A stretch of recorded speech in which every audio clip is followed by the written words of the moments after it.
Bienvenue sur toute l'actualité en France et à l'international. On commence tout de suite. Ce que je veux vraiment, c'est un monde où le pétrole et le gaz circulent librement. Ils doivent savoir que nous avons des outils dans notre boîte à outils que, jusqu'à présent, nous n'avons pas décidé d'utiliser. Le président des États-Unis peut décider de les utiliser, et il décidera de les utiliser si les Iraniens ne changent pas leur conduite. C'était le genre de phrase qui ressemblait moins à une stratégie qu'à une autre conférence de presse de l'ère Trump, où le volume tenait lieu de doctrine.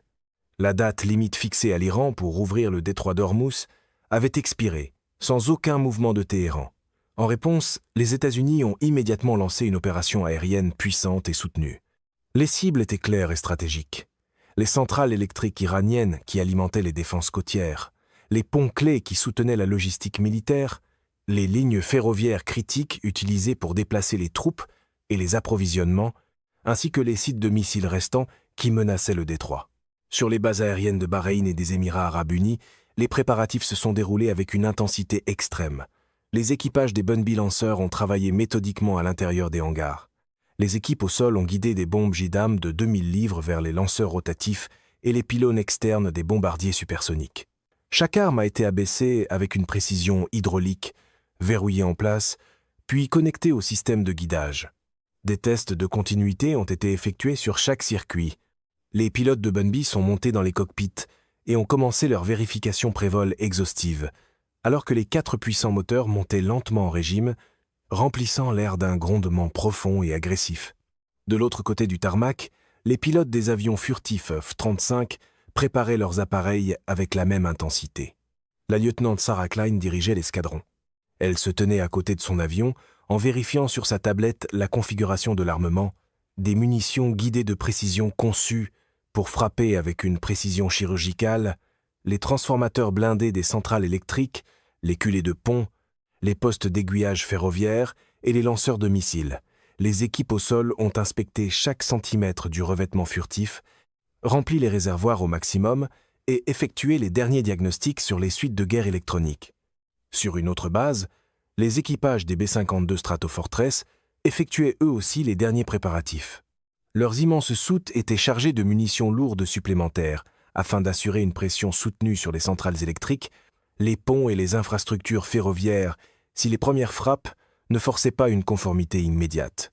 Les pilotes de B-52 ont effectué leur propre vérification des systèmes, sachant que leur rôle consistait à livrer un volume de feu écrasant sur plusieurs ensembles de cibles.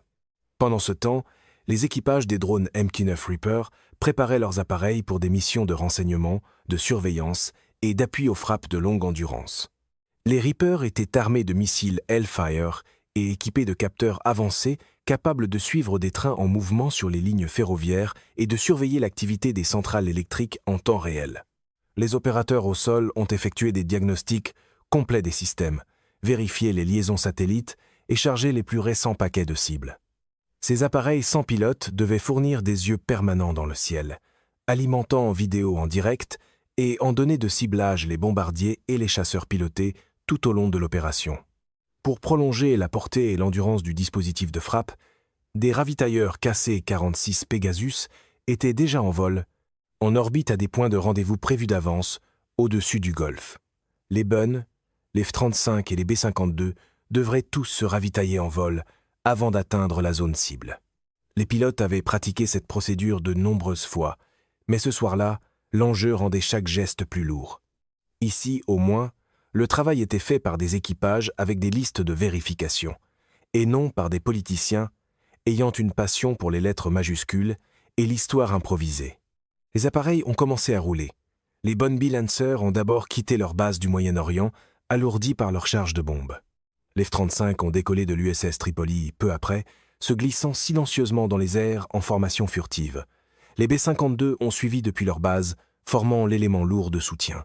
Les MQ-9 Reaper ont décollé en dernier, montant à haute altitude pour commencer leurs longues orbites d'attente. Au-dessus du golfe Persique, les forces sont rejointes. À mi-chemin de la cible, les ravitailleurs KC-46 sont apparus exactement à l'heure prévue. Un par un, les B-52 se sont placés derrière les ravitailleurs. Les perches de ravitaillement se sont déployées, se verrouillant dans les réceptacles des bombardiers, tandis que des milliers de livres de carburant circulaient dans le ciel en flux constant. Les pilotes ont senti la légère traction au moment où la connexion se stabilisait, regardant les jauges de carburant monter tout en maintenant une formation parfaite à haute altitude. Les F-35 ont suivi, glissant en formation et prenant du carburant par leur système à panier tout en maintenant la discipline furtive. Les Bunn ont ensuite effectué leur passe de ravitaillement. Pendant plusieurs longues minutes de tension, tout le dispositif de frappe est resté connecté en plein ciel. Bombardiers, chasseurs et appareils de soutien ont fait le plein complet afin de pouvoir rester au-dessus de la cible aussi longtemps que nécessaire. Lorsque les ravitailleurs ont finalement rétracté leurs perches et se sont écartés, les F-35, les Bunn et les B-52 ont accéléré vers le détroit avec une portée et une puissance renouvelée. Les MQ-9 Reaper ont poursuivi leurs orbites à haute altitude, transmettant à chaque appareil du dispositif de frappe des vidéos en direct et des données de ciblage. Les frappes ont commencé sans avertissement. Les Bunn Lancer ont largué leurs salves de JDAM selon des schémas calculés, visant les principales centrales électriques qui alimentaient en électricité les sites de missiles côtiers et les centres de commandement. Des explosions se sont propagées à travers le paysage, alors que les tours de refroidissement et les cours de transformateurs étaient frappés avec précision. Au même moment, les F-35 de la lieutenante Sarah Klein ont traversé l'écran défensif et mené des frappes chirurgicales contre les ponts clés et les nœuds ferroviaires utilisés pour déplacer les troupes iraniennes et les approvisionnements vers le détroit. Les B-52 ont suivi avec des bombardements lourds et soutenus, visant d'autres centrales électriques et des triages ferroviaires qui soutenaient l'effort de blocus. Les MQ-9 Reaper ont fourni une surveillance persistante, identifiant de nouvelles cibles en temps réel et guidant des frappes supplémentaires lorsque nécessaire.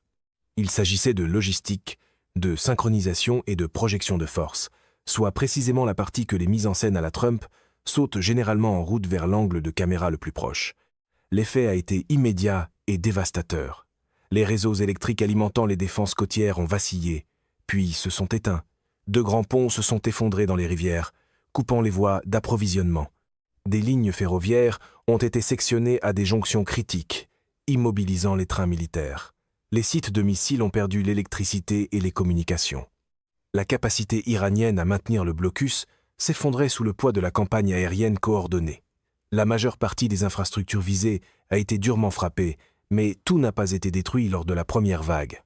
Certaines centrales électriques de secours et certaines lignes ferroviaires secondaires sont restées partiellement opérationnelles.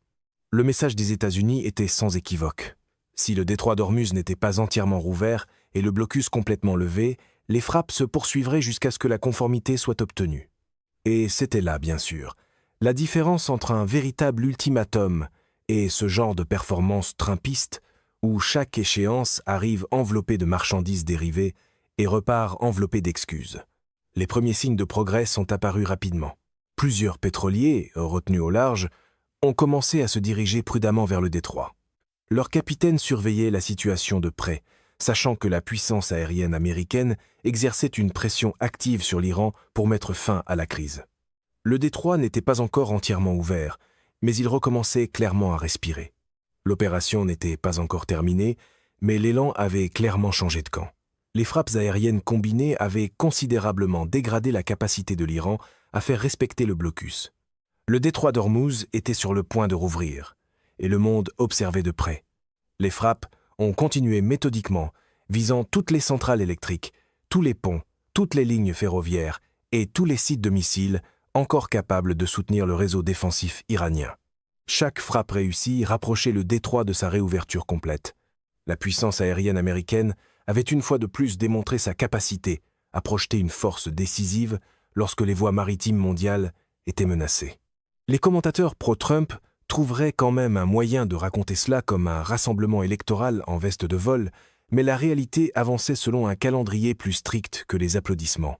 Pendant que l'opération aérienne se poursuivait, les marines sur la base de la 5e flotte restaient en état d'alerte élevée, se préparant à d'éventuelles missions de suivi au besoin. La 101 division aéroportée déployait également des forces supplémentaires dans la région, prêtes à soutenir la phase suivante si la campagne aérienne, à elle seule, ne suffisait pas à imposer une conformité complète. La mission se poursuit. L'opération aérienne combinée des Bunn Lancer, des avions furtifs 35, des bombardiers B-52 Stratofortress et des MQ-9 Reaper démantèlent activement les infrastructures et les forces navales qui soutenaient le blocus. Chaque pilote et chaque membre d'équipage engagé sait qu'il participe à quelque chose de plus grand, l'effort visant à rétablir la liberté de navigation dans l'un des points d'étranglement les plus critiques du monde. Les eaux d'Ormuz sont sur le point de rouvrir. La pression fonctionne, et le résultat final n'est plus qu'une question de temps. Cette issue sera décidée par l'endurance, la coordination et la discipline, et non par la vieille habitude trumpienne de traiter la géopolitique comme un parquet de casino avec un meilleur éclairage. C'est la fin de ce bulletin d'information. N'oubliez pas de vous abonner pour ne rien manquer de l'actualité en France et dans le monde. Merci de nous avoir suivis. Au revoir, à bientôt.